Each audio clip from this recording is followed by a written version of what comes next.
Hello friends, मैं राहुल आप सभी लोगों का स्वागत करता हूं अपने इस प्यारे यूट्यूब चैनल गुरु आस्था कैरियर क्लासेस में।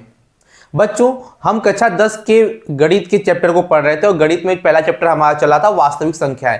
और वास्तविक संख्या में हमने प्रश्नावली 1.1 को अच्छी तरह से कवर कर लिया था और साथ में कुछ उदाहरण भी देखा गया था।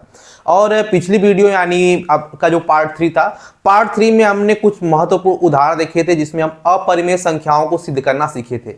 आज के इस वीडियो में हम पूरा का पूरा प्रयास करेंगे कि प्रश्नावली 1.2 खत्म कर दी जाए। प्रश्नावली 1.2 में ज़्यादा क्वेश्चन नहीं है, कम से कम 5 या 4 क्वेश्चन होंगे, ठीक है। और इन सारे क्वेश्चन में क्या होगा कि हमको एक अपरिमेय संख्या दी जाएगी और उस अपरिमेय संख्या को अपरिमेय संख्या सिद्ध करना होगा। तो चलिए बिना देरी किए इस वीडियो को स्टार्ट करते हैं। आपसे बस एक छोटी सी रिक्वेस्ट रहेगी विद्यार्थियों साथियों हमारे, कि यदि मेरी वीडियो आपको अच्छी लगे तो प्लीज़ लाइक, शेयर और सब्सक्राइब करना ना भूलिएगा और नीचे बने बेल आइकन को जरूर दबाइएगा। और साथ ही इस वीडियो को अपने सारे दोस्तों तक जरूर शेयर कीजिएगा कि ताकि उनको भी यह जो वीडियो है परीक्षा में हेल्पफुल हो सके। तो चलिए बिना देरी किए वीडियो को स्टार्ट करते हैं। Let's start.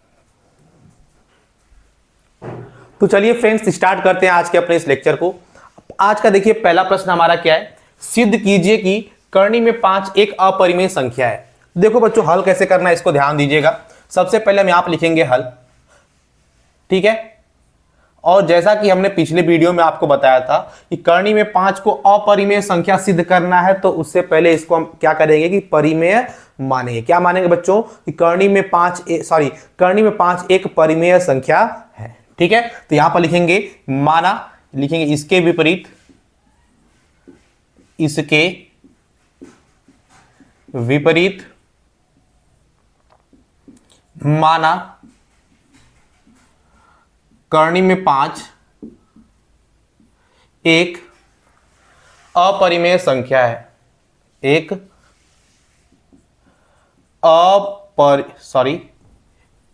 एक परिमेय संख्या है ना, एक परिमेय संख्या है, ठीक है। जब यह परिमेय संख्या है तब हम क्या कह सकते हैं, अतः हम लिख सकते हैं कि अतः हम लिख सकते हैं कि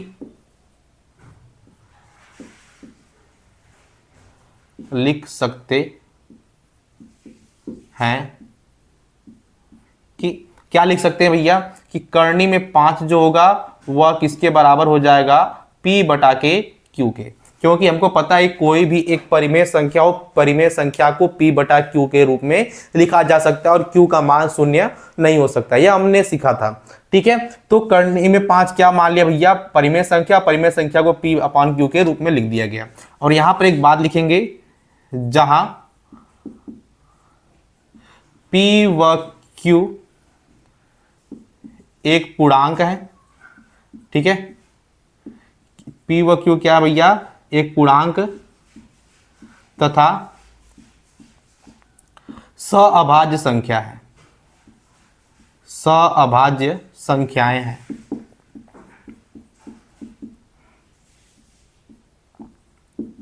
यह मानेंगे कि P व Q क्या है भैया, एक पूर्णांक है और पूर्णांक के साथ साथ सअभाज्य संख्या है। देखो सअभाज्य संख्या कहने का मतलब क्या है, ऐसी दो संख्याएं जिनका HCF जो है वह केवल और केवल 1 आए।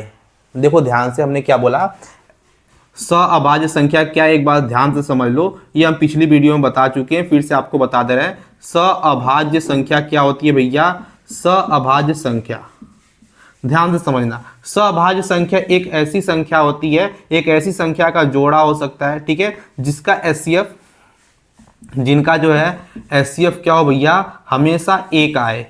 जैसे कि हमने मान लो आपका 12 ले लिया, ठीक है, और 7 ले लिया। 12 और 7 का जब आप HCF निकालने जाओगे ना, इसका जब आप HCF निकालोगे तो HCF हमेशा क्या आएगा बच्चों, 1 आएगा।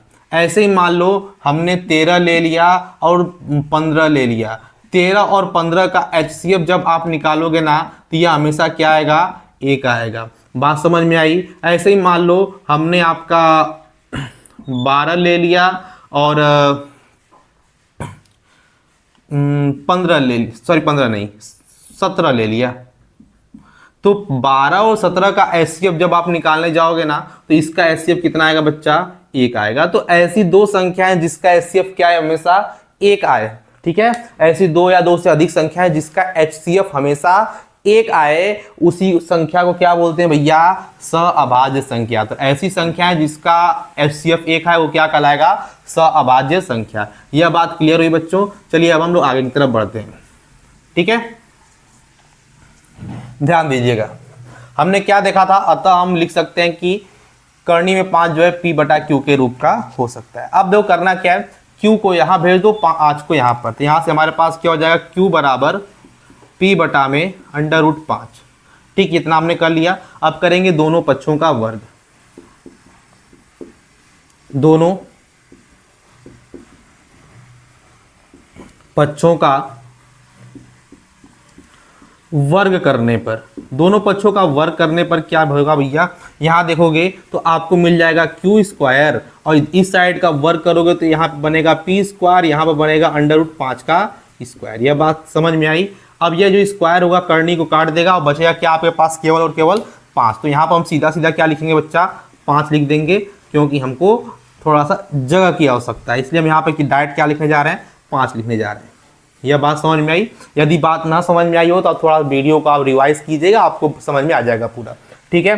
तो यहाँ पे हमारे पास क्या दिखाई दिया कि Q स्क्वायर P स्क्वायर अब बट्टा में क्या बन गया, 5। तो जरा एक चीज ध्यान देना, P क्या है, एक पूर्णांक है, ठीक है, और P का स्क्वायर दिया गया है। तो हमने एक प्रमेय पढ़ी थी पिछली वीडियो में, प्रमेय यदि आपको याद होगा तो यहाँ पे आप उस चीज को अप्लाई कर सकते हो। प्रमेय क्या आपने पढ़ा था कि यदि किसी संख्या का स्क्वायर हो, ठीक है, और वह किसी पूर्णांक से कट रहा हो, तो उस संख्या का स्क्वायर हटाने के बाद भी वो संख्या पूर्णांक से कट जाएगी। देखो कहने का मतलब क्या है, जैसे मान लो कोई एक संख्या P स्क्वायर है और वह A से कट रही है इस तरह से, ठीक है, ये कोई संख्या P स्क्वायर, ऊपर स्क्वायर लगा और वह A से कट रही है, तो हम क्या बोल सकते हैं भैया कि यदि इसका स्क्वायर हटा दिया जाए, यानी P के ऊपर से स्क्वायर हटा दिया, फिर से A से यदि भाग दिया जाएगा तो यह A क्या करेगा, P को काट देगा। यह हमने प्रमेय में पढ़ा था, ठीक है। इसका यदि पूरा डिटेल आप जानना चाहते हो तो आप मेरी पिछली वीडियो देखिए, उसमें आपको पता चल जाएगा। एक बार फिर से आपको समझा दे रहे हैं, जैसे मान लो यह 5 का स्क्वायर है, ठीक है, और 5 का स्क्वायर जो है 5 से कट रहा है, ठीक है, 5 नहीं, मान लो 15 का स्क्वायर है, 15 का स्क्वायर जो है यह 5 से कट जा रहा है, तो इसके स्क्वायर को यदि हम हटा दें और फिर से 5 से भाग दें तब यह 15 भी क्या होगा, 5 से कटेगा। यह बात समझ में आई। 5 का स्क्वायर यदि 15 का स्क्वायर यदि 5 से कट रहा है तो स्क्वायर हटाने के बाद भी 5 क्या करेगा, 15 को काट सकता है। यही बात हम आपको समझा रहे थे, ठीक है। तो यह हमारी प्रमेय है, तो यही बात हम यहाँ पर लिखने जा रहे हैं। बच्चों ध्यान दीजिएगा कि यहाँ पे 5 है और यह 5 P स्क्वायर को काट रहा है, तो क्या यदि हम इसके स्क्वायर को हटा देंगे तो क्या यह जो 5 है P को भी काटेगा, जरूर काटेगा, क्योंकि हमने यह बात पढ़ी है। बात समझ में आ रही है बच्चों, कोई समस्या नहीं है। एक बात थम्स अप कर दीजिए, फिर हम आगे की तरफ बढ़ेंगे, ठीक है। यहाँ तक कोई दिक्कत नहीं है, देखिएगा आगे। तो यहाँ पर हम लिखेंगे चूंकि P स्क्वायर 5 से विभाज्य है, P स्क्वायर 5 से विभाज्य है, अतः P भी 5 से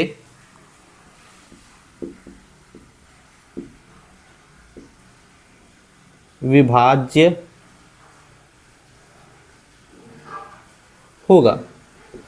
यह बात हम कहाँ से लिखे भैया, ये हमने प्रमेय से लिखी है, ठीक है। यह कहाँ से लिखा गया है, यह प्रमेय 1.2 से लिखा गया है, ठीक है। यह प्रमेय जो हमने लिखवाई तो वहां से इसको हमने बताया है कि यदि P स्क्वायर 5 से कट रहा है तो P भी 5 से कटेगा। यह बात समझ में आई, किसी कोई समस्या तो नहीं है। एक बात थम्स अप कर दो, फिर हम आगे की तरफ बढ़ जाए बच्चों, ठीक है। अब आगे की तरफ बढ़े, चलिएगा आगे देखिएगा बच्चों।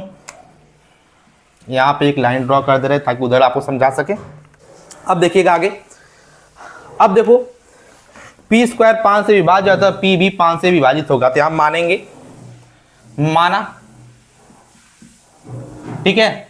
P जो है 5 से कट रहा है, यही लिखा गया ना, P भी 5 से विभाजित होगा। तो P को यदि 5 से विभाजित कर रहे हैं, ठीक है, तो कुछ तो आंसर में आएगा, जाहिर सी बात है। यदि p को 5 से आप काटोगे तो आंसर में कुछ ना कुछ तो आएगा। तो हमने यहाँ पे ध्यान दिया कि p को जब 5 से काट रहे हैं, यानी p 5 से विभाजित है, तो p को 5 से काटने पर कुछ ना कुछ आंसर आएगा, और उस आंसर को मान लेते हैं भैया k मान लेते हैं। आपका इच्छा करे k मानना, आपका इच्छा करे a मानना, b मानना, c मानना, जो ठीक लगे। ठीक है, तो हमने माना कि p को 5 से विभाजित करने पर k आ रहा है, ये हमने मान लिया। अब देखो ध्यान से, यहाँ से p का मान निकाल सकते हैं क्या? p का मान निकालेंगे तो ये 5 भाग में इधर आएगा, तो गुणा में 5 के साथ गुणा में क्या बन जाएगा? 5k। ये हमको दिखाई दिया p बराबर 5k।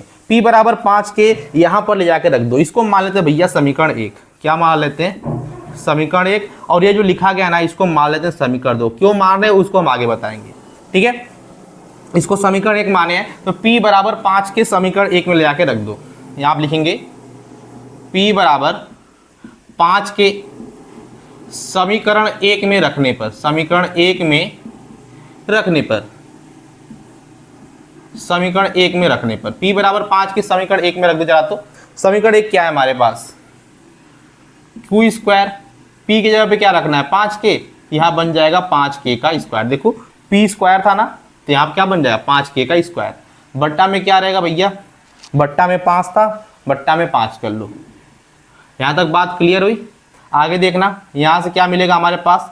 q square is equal to, अब देखो इसको जरा खोलो तो यह बन गया 25k स्क्वायर बटा के 5। क्या 5 25 को काट सकता है क्या?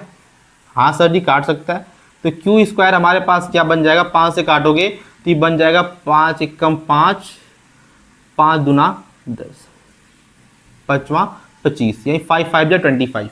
तो 5 बार में कट गया, तो कितना आ गया भैया? 5k स्क्वायर आ गया। ठीक है, तो यहाँ से k स्क्वायर की वैल्यू जरा फाइंड करो तो यहाँ से हमारे पास k स्क्वायर बराबर क्या आ जाएगा? ये देखो 5 मल्टीप्लाई में इधर आएगा तो डिवाइड में हो जाएगा, ये बन जाएगा q स्क्वायर अपॉन में 5। यह बात समझ में, देखो ध्यान से, ये 5 मल्टीप्लाई में इधर आया तो डिवाइड में चला गया। ठीक है, अब जरा ध्यान से देखना, यह q स्क्वायर है, यह 5 से कट रहा है, यानी किसी संख्या का स्क्वायर यदि किसी संख्या से कट रहा है तो इसका मतलब उस संख्या का स्क्वायर हटाने के बाद भी उस संख्या उसको काटेगी। जो अभी भी यहाँ पे नियम पड़ा था वही बात यहाँ पर लिखेंगे। चूंकि q स्क्वायर 5 से विभाज्य है, अतः q स्क्वायर 5 से विभाज्य, अतः q भी 5 से विभाजित होगा। ठीक है बच्चों, यहां तक बात समझ में आई? अब जरा ध्यान देना, कुछ हमको इसमें एक बात दिखाई दे रही है कि भैया यह जो 5 था, ये जो 5 है q को भी काट रहा है, यही 5 क्या कर रहा है? p को भी काट रहा है। तो हमको एक बात समझ में आई कि यदि एक संख्या किसी दो संख्या को काटे तो इसका मतलब क्या कि p व q दोनों के बीच में 5 छिपा होगा, तभी तो 5 से कट रहा है। ठीक है, जैसे मान लो हमने एक बार 125 लिखा और एक बार लिखा 135। अब बोला गया भैया कि देखो ध्यान से कि क्या दोनों संख्याएं 5 से कटेंगी? तो आप बोलोगे सर जी 125 भी 5 से कटेगा और 135 भी 5 से कटेगा, यानी दोनों संख्याएं 5 से कटेंगी। अब क्यों कट रही हैं? क्योंकि इनका जब आप अभाज्य गुणनखंड करोगे ऊपर वाली संख्याओं का, तो इसमें कहीं ना कहीं 5 छिपा होगा, तभी यह 5 से कट रहा है। बात समझ में आ रही है कि इनके अभाज्य गुणनखंड में कहीं ना कहीं 5 छिपा है, इसीलिए 5 से कट रहे हैं। तो हमको यहाँ पे क्या दिखाई दिया कि p भी 5 से कट रहा है, q भी 5 से कट रहा है, यानी इसके अभाज्य गुणनखंड में कौन छिपा हुआ है? 5 छिपा हुआ है। तो यही बात हम यहाँ पर लिखेंगे। चूंकि इसको मान लेते हैं समीकरण 2। ठीक है, देंगे समीकरण 1 व 2 से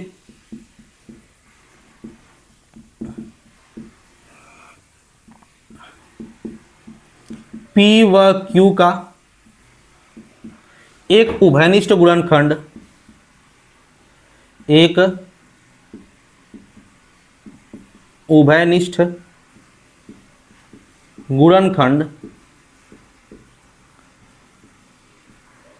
एक उभयनिष्ठ गुणनखंड 5 है, एक उभयनिष्ठ गुणनखंड क्या है भैया 5 है। यहां तक बात क्लियर है, कोई किसी को समस्या तो नहीं है, बात समझ में आ रही है कि P व Q का एक उभयनिष्ठ गुणनखंड क्या है 5 है। अब इसके बाद आगे देखना, अब जब P व Q का एक उभयनिष्ठ गुणनखंड 5 है तो हमने एक रूल पढ़ा है भैया कि अभी अभी सीखा था कि सअभाज्य संख्या एक ऐसी संख्या होती है जिसका HCF जो होता है वह केवल और केवल एक आता है। एक कब आएगा, जब उसमें कुछ भी कॉमन ना मिले, लेकिन यहाँ पे कॉमन क्या मिल गया 5 मिल गया। जब उभयनिष्ठ गुणनखंड 5 मिल गया तो क्या इसका HCF कभी भी एक आ सकता है? नहीं आ सकता, जाहिर सी बात है। वह सभी संख्याएं जिसमें कुछ ना कुछ कॉमन रह जाए एक के अलावा, तो उसका HCF एक तो नहीं आने वाला, एक कंफर्म हो जाता है। ठीक, तो यह बात हमको समझ में आ गई सर जी कि इसका HCF जो है एक नहीं होने वाला है। अर्थात एक नहीं होने वाले का मतलब क्या कि यह सअभाज्य संख्याएं नहीं हो सकती। फिर से सुनना मेरी बात को कि कोई भी संख्या हो उसका HCF तभी एक आएगा जब उसका भाज्य गुणनखंड करने के बाद उसमें कुछ भी कॉमन न मिले। ठीक है, तभी उसका HCF एक आता है। लेकिन इसमें क्या हुआ कि इसमें उभयनिष्ठ गुणनखंड 5 आ गया, और जब 5 आ गया तो इसमें एक कॉमन मिल गया। उभयनिष्ठ का मतलब क्या है, कॉमन फैक्टर मिल गया। कॉमन फैक्टर क्या है 5 है, 5 है। और जब कॉमन फैक्टर 5 मिल गया तो इसका मतलब क्या, इसका जो HCF होने वाला था एक, अब वह क्या हो जाएगा भैया 5 आ जाएगा। अब इसका HCF 5 हो रहा है, इसका मतलब यह सअभाज्य संख्या नहीं होगी। और जब सअभाज्य संख्या नहीं है तो इसका मतलब यह परिमेय संख्या नहीं है। जब परिमेय नहीं है तो क्या कहेंगे, इसको अपरिमेय बोल दिया जाएगा। तो यही बात लिखेंगे आगे। अतः हमारी कल्पना का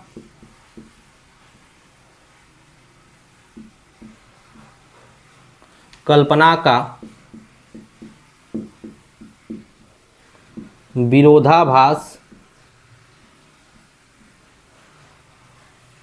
प्राप्त होता है कि विरोधाभास प्राप्त होता है कि P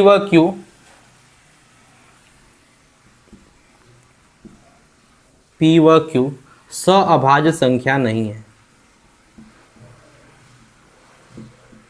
सअभाज्य संख्याएं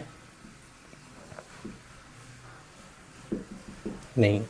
देखो, हमारी कल्पना का विरोधाभास प्राप्त होता है। क्या प्राप्त होता है भैया कि P व Q सअभाज्य संख्या नहीं है। अब क्यों नहीं है भैया, क्योंकि हमने ऊपर ही गलती मान लिया था कि कर्ण 5 को परिमेय मान लिया था। तो यही बात हम लिखेंगे यहाँ पे। आगे जगह नहीं है, यहाँ पे ब्लैक पेन से लिख दे रहे हैं आपके लिए ताकि आपको साफ साफ दिखाई दे। ठीक है, यहां देखिएगा बच्चों, यह विरोधाभास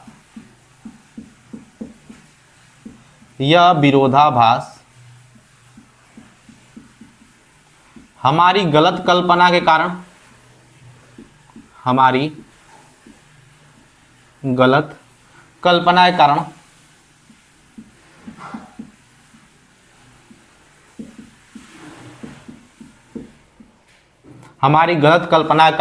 उत्पन्न हुआ है।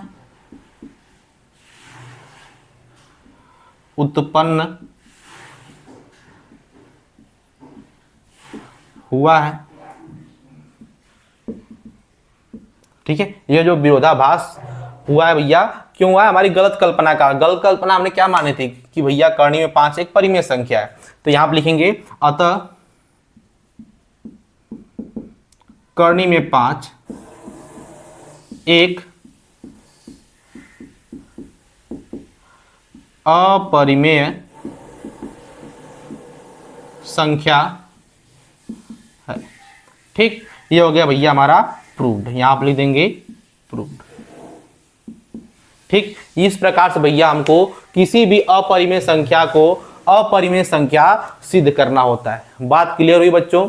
कोई दिक्कत नहीं है। एक बार पूरी चीज को ध्यान से देखिएगा। देखो यह पूरा का पूरा कॉन्सेप्ट है, इसी तरह से आपको सिद्ध करना है। पेपर में यदि आप इसको लिख देते हो तो आपको कम से कम 5 नंबर तो जरूर मिलने वाले हैं। इससे कम यह क्वेश्चन नहीं पूछने वाला, 5 नंबर तो पक्का होता है भैया इस क्वेश्चन पे। इसीलिए यह क्वेश्चन हमेशा आपके पेपर में देखने को मिलता है। ठीक है, तो यदि आपको यह क्वेश्चन समझ में आ गया तो जल्दी से स्क्रीनशॉट लीजिए, फिर हम आगे की तरफ बढ़ेंगे। ठीक है बच्चों,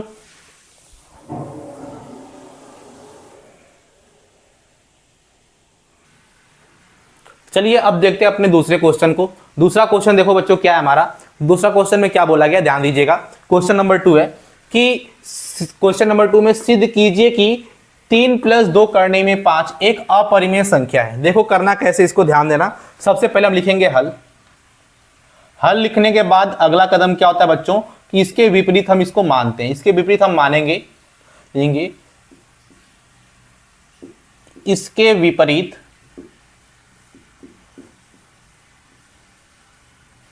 माना। क्या मानेंगे भैया कि 3 + 2 करने में 5 एक परिमेय संख्या है, एक परिमेय संख्या है।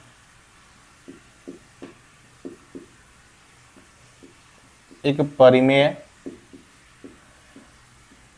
संख्या। ठीक, इसके विपरीत मान लिया हमने कि करनी में 3 + 2 करनी में 5 एक क्या है, परिमेय संख्या है। यह बात समझ में आई। बस विपरीत मानना है, फिर सारा प्रोसेस वही रहने वाला है। ठीक है, तो यहां पर हम लिखेंगे अतः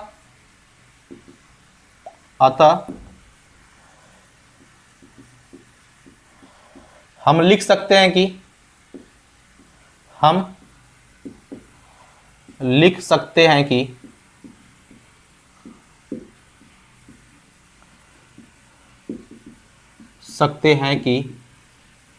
क्या लिख सकते हैं भैया,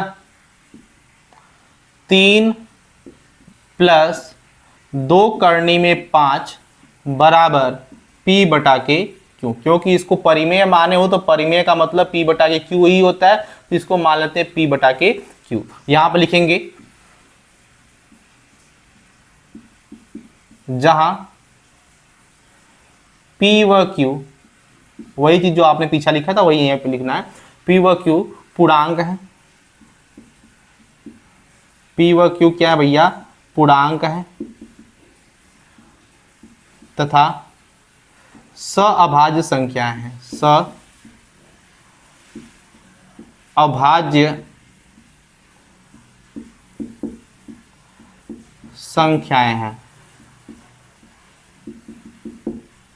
ठीक है, P व Q क्या है भैया, सअभाज्य संख्या है, यह मान के लिखेंगे। अब जरा ध्यान देना, हमको क्या करना है, यहां पे जितनी सारी वैल्यू दिखाई दे रही है केवल करनी में 5 को आप लेफ्ट हैंड साइड में रहने देना, बाकी सभी को क्या करो, राइट हैंड साइड में भेज दो। ठीक है, तो देखो ध्यान से कैसे भेज सकते हैं। यह प्लस का 3 उधर जाएगा तो माइनस का 3 होगा। देखो कैसे, यह देखो 2 करनी में 5 बचेगा, इधर क्या हमारे पास P/Q है। ध्यान देना, यह प्लस का 3 इधर आएगा तो माइनस का 3 हो जाएगा। यह बात समझ में आई। आगे देखना, यह 2 है जो करनी के 5 के साथ गुणा में जुड़ा हुआ है, उधर जाएगा तो भाग में चला जाएगा। तो ध्यान देते हैं जरा हम इसको, तो कैसे हो जाएगा भैया, ये हमारे पास करनी में 5 बराबर, यह 2 गुणा में इधर आया तो भाग में हो जाएगा। कैसे, P/Q माइनस का 3 और भाग में चला गया, हो गया 2। क्या हम ऐसे इसको लिख सकते हैं क्या, करनी में 5 बराबर, यह 2 गुणा में इधर आया तो भाग में हो गया। ठीक है, कोई समस्या नहीं है। अब थोड़ा और देखना ध्यान से। अब इस चीज को, इस टर्म को ध्यान समझना, क्योंकि यही टर्म आपके लिए इंपॉर्टेंट है। यहां पे 2 लिखा गया है। ठीक है, यहां पर P/Q माइनस 3/2 है। अब ध्यान देना, यह जो 2 है, एक बार इनके साथ एक बार इनके साथ आप भेज देते हैं। देखो कैसे सॉल्व कर सकते हो आप इसे। करनी में 5 बराबर Q का 3 में गुणा, ये बन जाएगा P-3Q बट्टा में Q, और पूरे के बट्टा क्या चल रहा है, 2 चल रहा है। अभी जो 2 है Q के साथ क्या हो जाएगा, गुणा में, तो यहीं पर हम डायरेक्ट लिख सकते हैं क्या, कि Q गुणे 2 लिख सकते हैं। ठीक है, तो यहाँ पर ध्यान समझना, यह Q गुणे 2 हो गया। तो यहाँ से हमारे पास क्या समझ में आया भैया कि करनी में 5 जो है वो बराबर है, किसके बराबर है, p माइनस 3q के। अब बट्टा में क्या रहेगा, 2q रहेगा। यह बात समझ में आई, यहाँ तो कोई समस्या नहीं है। अब देखना ध्यान से इस टर्म को, यही टर्म आपके लिए इंपॉर्टेंट है बच्चों। क्यों इंपॉर्टेंट है, ध्यान देना कि इस ऊपर वाली संख्या को यदि हम पूरे के पूरे को a मान लें, ऊपर वाली संख्या को यदि पूरा a मान लिया जाए और नीचे वाली संख्या को b मान लिया जाए, तो क्या यह a अपॉन में b बन सकता है क्या? ये पूरे वाली संख्या को a मान ले, नीचे वाली संख्या को b मान ले, तो क्या a अपॉन b बन सकता है क्या? और आप जानते हो कि a अपॉन b का मतलब क्या है, नीचे b है और b जो है 0 के बराबर नहीं है। तो हम क्या कह सकते हैं भैया, ऐसा टर्म हमने पढ़ा है कि यदि कोई संख्या बट्टा के रूप में लिखा गया हो, इसका जो हर है वह 0 के बराबर ना हो, तो ऐसी संख्या क्या कहलाती है, परिमेय संख्या कहलाती है। यह आपने पढ़ा था पीछे, पढ़ा है कि नहीं पढ़ा है? यदि हम p बटा के q के रूप में किसी को लिखे और q का मान जो है 0 के बराबर ना हो, तो वो क्या कहलाता है, परिमेय संख्या। तो क्या यह हमारा जो राइट हैंड साइड है परिमेय संख्या हो रहा है क्या? हाँ सर जी बिल्कुल हो रहा है, हम लिख सकते हैं ऐसा। ठीक है, तो यहां पर लिखेंगे, आगे देखना ध्यान से कैसे लिखा जाएगा।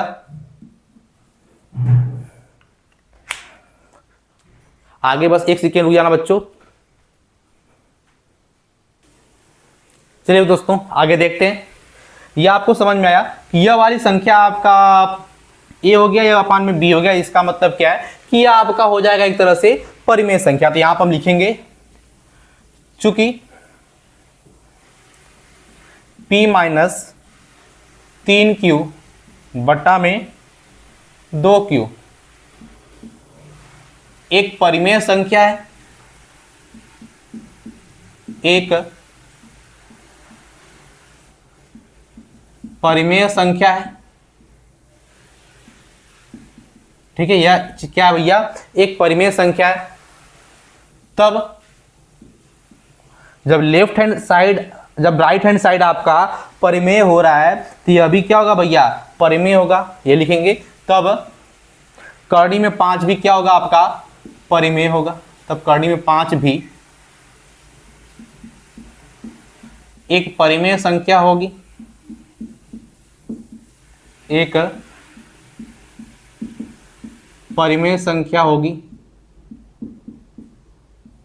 ठीक है, यह बात समझ में आई कि हमने क्या बोला कि यह वाला साइड यदि परिमेय हो रहा है तो यह भी क्या होगा, परिमेय। क्योंकि हमने पढ़ा है left hand side is equal to right hand side, और लेफ्ट हैंड साइड में यदि आपका राइट हैंड साइड में यदि परिमेय हो रहा है तो लेफ्ट हैंड साइड भी क्या होगा, परिमेय हो जाएगा। तो यही बात हमने लिख दिया यहां पे। अब देखो ध्यान से लिखेंगे आगे, परंतु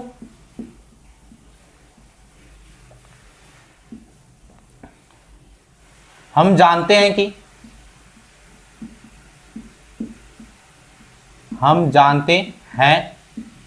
कि करनी में 5 एक अपरिमेय संख्या, अभी भी कुछ देर पहले सिद्ध किए थे। करनी में 5 एक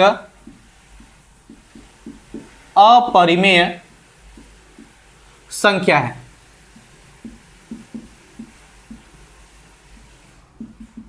करनी में 5 क्या है, एक अपरिमेय संख्या है।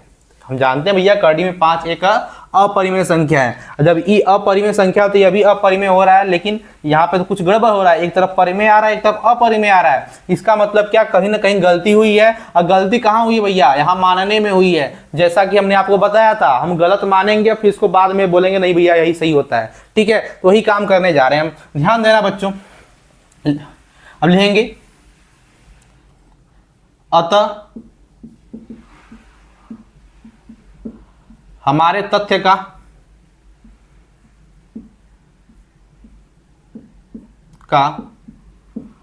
विरोधाभास प्राप्त होता है कि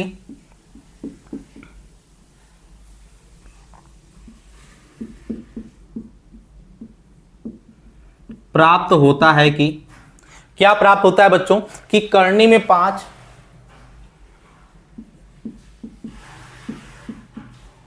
एक अपरिमेय संख्या नहीं है। ठीक है। अतः हमारे इस तथ्य का विरोधाभास प्राप्त होता है, कर्णी में 5 क्या है, एक अपरिमेय संख्या नहीं है। ठीक है, यहां पर देखो हमको क्या पता चल रहा है, कर्णी में 5 एक परिमेय संख्या है। ठीक है, सॉरी यहां पर लिख दें परिमेय संख्या है, थोड़ा सा मिस्टेक हो गया भैया, यहां लिख दें कर्णी में 5 एक परिमेय संख्या, अपरिमेय संख्या है। ठीक, यह बात हमने समझ ली। अब देखना आगे हम क्या लिख सकते हैं, अतः वही अब पूरा लिख दो, सीधा खत्म करते हैं इसको। अतः 3 + 2 कर्णी में 5 एक अपरिमेय संख्या है, एक अपरिमेय संख्या है। यहां तक बात समझ में आई बच्चों?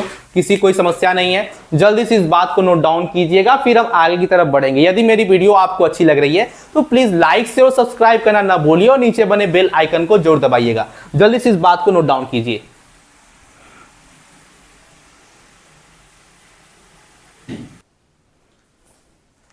चलिए अब हम देखते हैं अपने अगले नंबर के क्वेश्चन को। अगला क्वेश्चन क्या है बच्चों, ध्यान दीजिएगा। अगला क्वेश्चन है हमारा, सिद्ध कीजिए कि निम्नलिखित संख्याएं अपरिमेय संख्याएं। क्वेश्चन नंबर 3 है, इसमें आपको 3 संख्याएं दी जाएंगी, पहली दूसरी और 3 संख्याएं दी गई हैं, 3 क्वेश्चन दिया गया, तीनों को अपरिमेय सिद्ध करना है। ध्यान दीजिएगा, हम पहला क्वेश्चन हल करने जा रहे हैं, हल यहां पर लिखेंगे और पहला क्वेश्चन सॉल्व करेंगे। ठीक है, यह पहले क्वेश्चन के लिए इसको सॉल्व करने जा रहे हैं। इसको मानेंगे सबसे पहले, इस लिखेंगे जो हमने पीछे किया था वही काम यहां पे करेंगे। लिखेंगे इसके विपरीत, इसके विपरीत माना। क्या मानेंगे भैया कि 1 कर्णी में 2 एक अपरिमेय संख्या है, एक अपरिमेय, एक अपरिमेय, सॉरी अपरिमेय तो दिया है ना, परिमेय मानेंगे इसको, एक परिमेय संख्या है। ठीक है, और जब परिमेय संख्या है तो इसको क्या लिख सकते हैं, अतः हम लिख सकते हैं कि, अतः हम लिख सकते हैं कि, लिख सकते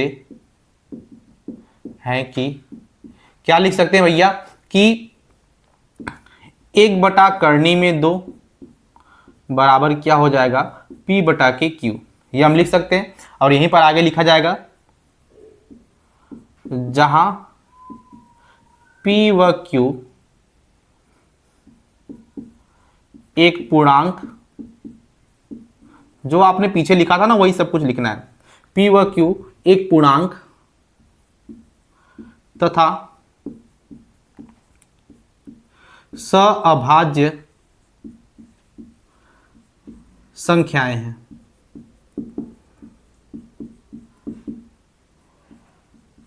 संख्याएं ऐसा हम लिखेंगे इसके बगल में। ठीक है, अब क्या करना है, हमको कर्णी में 2 का मान निकालना है, बाकी सभी को उधर भेज दो। ठीक है, ध्यान देना कैसे कर सकते हैं। यदि कर्णी में 2 का मान निकालना है तो क्या कर सकते हो, क्या करो, इसको पलटी मार दो। पलटी मारने का मतलब क्या, देखना ध्यान से, कर्णी में 2/1 कर दो। जब लेफ्ट हैंड साइड को पलटी मार रहे हो तो इधर वाला भी पलटी मारा जाएगा, क्या बन जाएगा भैया, Q/P बन जाएगा। यह बात समझ में आई। इसको ऊपर भेजे, इसको नीचे लाए, तो वही काम यहाँ पे कर दो, इनको ऊपर इनको नीचे कर दो। ठीक है, यह बात समझ में आई। अब देखो हमको क्या करना है, 1 से किसी संख्या में भाग देते हो तो वही संख्या आती है, तो यहाँ पर हम क्या लिख सकते हैं भैया कि कर्णी में 2 बराबर क्या हो जाएगा हमारे पास, Q/P हो जाएगा। यह बात समझ में आई। अब हमको क्या दिखाई दे रहा है, Q/P बोलो चाहे P/Q बोल लो, चाहे A/B बोलो चाहे B/A बोलो, यदि A/B लिखा जा रहा है इसका मतलब क्या है कि वह एक परिमेय संख्या है। बात क्लियर है कि वह क्या कहलाएगी भैया, एक परिमेय संख्या कहलाएगी। तो यहाँ Q/P क्या है, एक परिमेय संख्या, तो यहाँ आप लिखेंगे चूंकि Q/P एक परिमेय संख्या है, एक परिमेय संख्या है,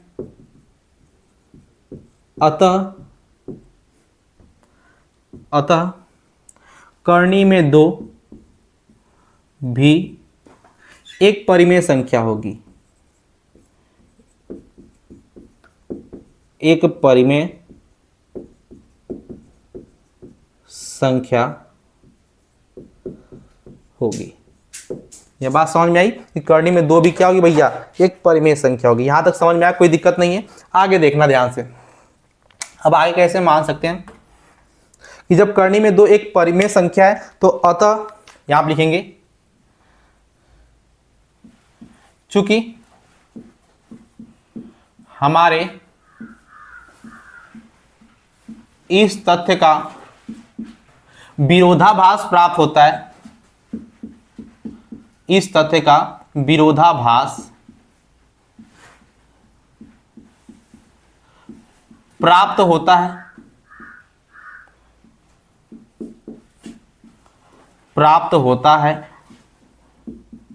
कि क्या प्राप्त होता है भैया, कि आपका जो कर्णी में दो है एक अपरिमेय संख्या है। ऐसा हम जानते हैं, कर्णी में दो एक अपरिमेय संख्या है, एक अपरिमेय संख्या है। ठीक है, देखो हमको क्या पता है कि कर्णी में दो क्या है भैया, एक अपरिमेय संख्या है, लेकिन यहां पर दिखाई क्या दे रहा है, कर्णी में दो एक परिमेय संख्या है। तो गलत हो गया ना कि भैया एक तरफ परिमेय आ रहा है, एक तरफ अपरिमेय आ रहा है। जब ऐसा कंडीशन बन रहा है इसका मतलब क्या है, कहीं ना कहीं हमसे गलती हो रही है। तो यही बात हमने लिख दिया कि हमारे इस तथ्य का विरोधाभास प्राप्त होता है, कर्णी में दो एक अपरिमेय संख्या, ये हम जानते हैं। तो यहां पर लिख देंगे यह विरोधाभास, यह विरोधाभास, यह विरोधाभास हमारी गलत कल्पना के कारण, गलत कल्पना के कारण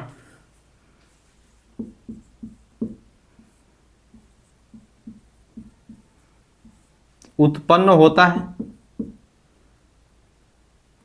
उत्पन्न होता नहीं, उत्पन्न हुआ है, क्योंकि हमने ही तो गलत माना था, उत्पन्न हुआ है। ठीक है, इसके बाद लिखेंगे अतः,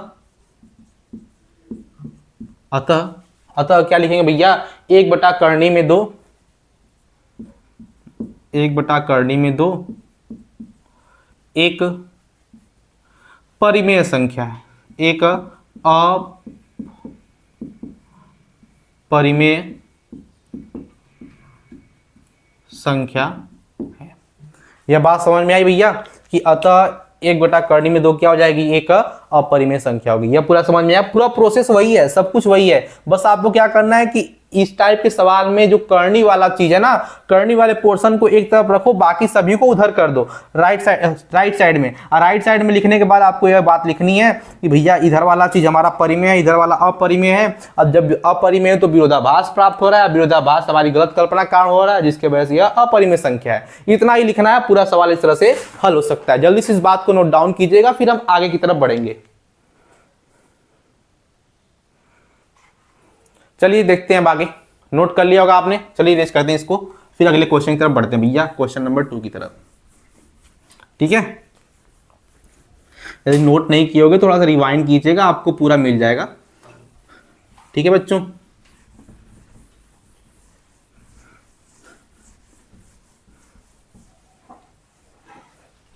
ये पूरी चीज समझ में आ रही है? यदि आ रही है तो कमेंट बॉक्स में यस सर जरूर लिखिएगा। चलिए देखते हैं अब अगले क्वेश्चन को। अगला क्वेश्चन क्या है हमारे पास, यहां आप लिखेंगे हल, हल में क्वेश्चन नंबर 2। ठीक है, क्वेश्चन नंबर 2 क्या है हमारे पास, 7 कर्णी में 5 को अपरिमेय सिद्ध करना है। तो दूसरे वाले में क्या मानेंगे, इसको करने जा रहे हैं दूसरे वाले को। ठीक है, यहां लिखेंगे इसके विपरीत, इसके विपरीत माना 7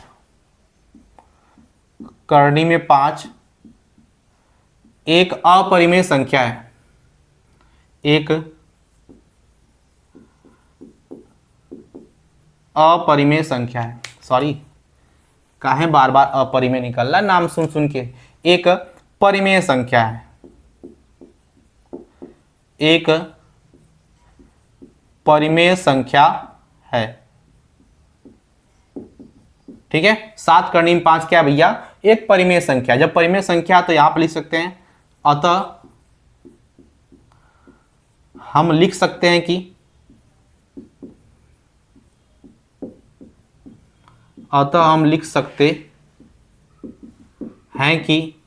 क्या लिख सकते हैं भैया कि 7 करनी में 5 बराबर P बटा के Q, क्योंकि परिमेय माने हो तो P बटा Q के रूप में लिख सकते हो। अब यहां पर लिख देंगे जहां P व Q पूर्णांक व सअभाज्य संख्याएं हैं। सअभाज्य संख्याएं हैं। ठीक है बच्चा, कोई समस्या नहीं है, ये हमने लिख दिया यहाँ पे कि जहां P व Q पूर्णांक व सअभाज्य संख्याएं हैं। अब देखो क्या करना, हमने आपको क्या बताया था कि करनी में 5 को एक तरफ रहने दो, बाकी सभी को क्या करो, एक तरफ कर दो। यही बात बताई गई थी कि करनी में 5 को एक तरफ रहने दो, बाकी सभी को क्या करो, एक तरफ कर दो। तो करनी में 5 को इधर रहने दे रहे हैं, 7 को उधर भेज दे रहे हैं। 7 इधर गुणा में इधर जाएगा तो भाग में हो जाएगा। तो यहां से हम क्या लिख सकते हैं कि करनी में 5 जो होगा वह बराबर हो जाएगा P बटा के Q। जब 7 भाग में इधर सॉरी गुणा में इधर आया तो भाग के पास नीचे चला जाएगा, 7 गुणे Q बन जाएगा। यहां से हमारे पास करनी में 5 बराबर क्या हो जाएगा, P बटा के 7Q। बात सही है। तो देखो यहाँ पे यह देखो, इसको यदि हम A मान लें, ध्यान देना, यदि ऊपर और नीचे हमारे पास क्या है 7Q है, यदि ऊपर वाले को A मान लें और नीचे वाले को क्या मान लें, B मान लें, तो हमारे पास देखो कुछ ऐसा बनेगा क्या, A बटा के B। B का मान जो है भैया 0 के बराबर नहीं हो रहा है। जब B का मान 0 के बराबर नहीं है तो इसका मतलब क्या है, यह वाला हमारा क्या निकलेगा, परिमेय संख्या हो जाएगी। बात समझ में आई। तो यहाँ आप लिखेंगे आगे, चूंकि P बटा के 7Q एक परिमेय संख्या है, एक परिमेय संख्या है, अतः करनी में 5 भी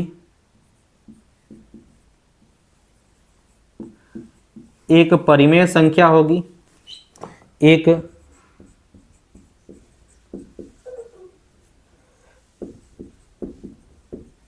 परिमेय संख्या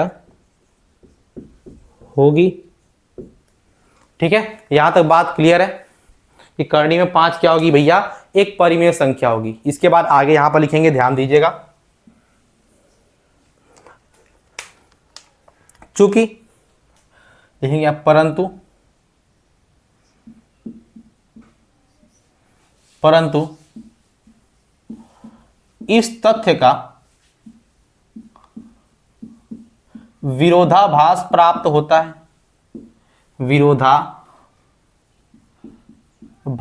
प्राप्त होता है, विरोधाभास प्राप्त होता है कि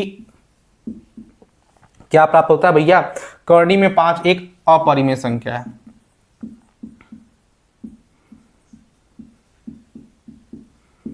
करनी में 5 एक अपरिमेय संख्या है।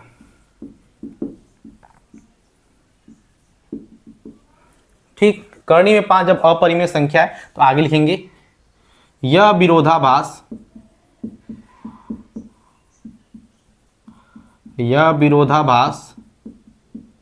हमारी गलत कल्पना के कारण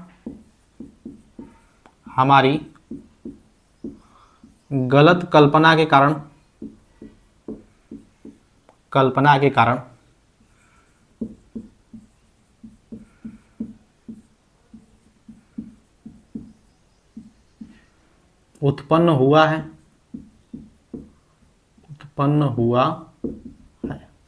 ठीक, यहां लिखेंगे इसके आगे, अतः 7 करनी में 5 एक अपरिमेय संख्या है, एक अपरिमेय संख्या है।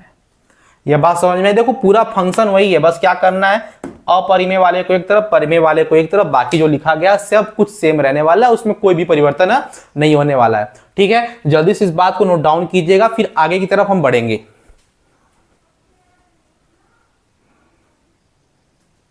नोट कर लियोगे दोस्तों, आप आगे बढ़े। ठीक है, अब चलते हैं क्वेश्चन नंबर 3 की तरफ। इरेज कर देते हैं इसको अब आप जल्दी से, फिर चलेंगे क्वेश्चन नंबर 3 की तरफ।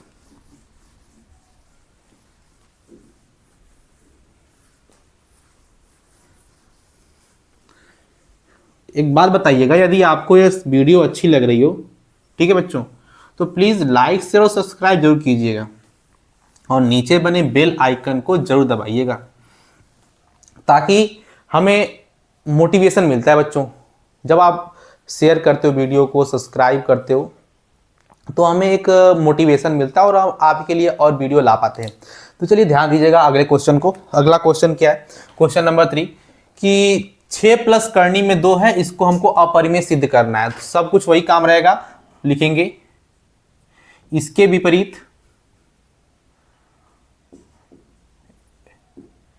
इसके विपरीत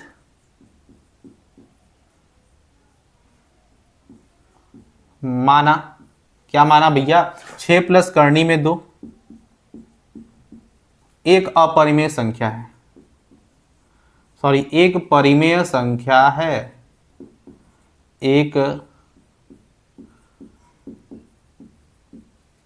परिमेय संख्या है। ठीक है, इसके विपरीत हमने मान लिया कि एक परिमेय संख्या है।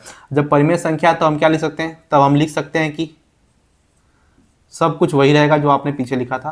तब हम लिख सकते हैं कि, लिख सकते हैं कि क्या लिख सकते हैं भैया, कि 6 प्लस करनी में 2 यह P बटा Q के रूप का हो सकता है। इसके आगे लिखेंगे जहां P व Q पूर्णांक व सअभाज्य संख्याएं हैं, सअभाज्य संख्याएं हैं। ठीक है, ऐसा हम लिख सकते हैं। अब जरा ध्यान देना, हमने क्या बताया था, करनी वाले को एक तरफ, जिसके पास करनी नहीं है उनको उधर कर दो। ठीक है, तो प्लस का 6 उधर जाएगा तो माइनस का 6 हो जाएगा। तो यहां से हम क्या लिख सकते हैं भैया, ब्लैक पेन का यूज कर रहे हैं, करनी में 2 बराबर क्या हो जाएगा, यह प्लस का 6 उधर जाएगा तो माइनस का 6 हो जाएगा, P बटा के Q माइनस का 6 बन जाएगा। यह बात समझ में आई। अब देखना ध्यान से, यह P बटा Q एक परिमेय संख्या है, 6 भी क्या है, एक परिमेय संख्या है। और यानी ओवरऑल ये पूरी पूरी संख्या क्या है, परिमेय संख्या है। जब इधर परिमेय संख्या है तो इधर भी क्या होगी, परिमेय संख्या होगी। तो यही बात लिखेंगे, चूंकि P बटा के Q माइनस का 6 एक परिमेय संख्या, एक परिमेय संख्या है। अतः करनी में 2 भी एक परिमेय संख्या होगी, एक परिमेय संख्या होगी। करनी में 2 क्या होगी भैया, एक परिमेय संख्या होगी। यहां तक बात समझ में आई, कोई समस्या नहीं है, आगे बढ़ जाए। ठीक है सर जी, आगे बढ़ते हैं। अब हम देखना आगे, लाइन ड्रॉ कर दे रहे हैं आपके लिए। अब यहां पे क्या लिखेंगे, चूंकि इस तथ्य का विरोधाभास प्राप्त होता है, या फिर परंतु इस तथ्य का विरोधाभास प्राप्त होता है।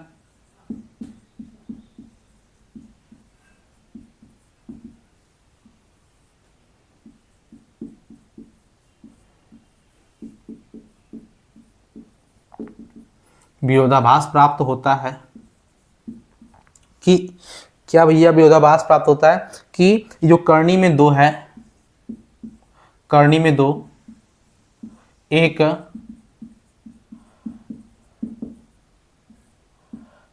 अपरिमेय संख्या है। ठीक है, कि कर्णी में दो क्या भैया, एक अपरिमेय संख्या है। जब कर्णी में दो एक अपरिमेय संख्या है तो हम लिख सकते हैं यह विरोधाभास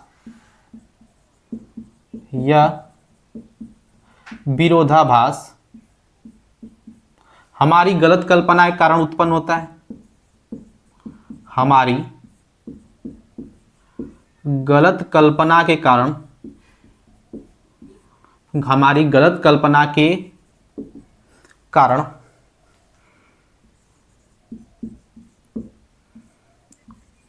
उत्पन्न होता है।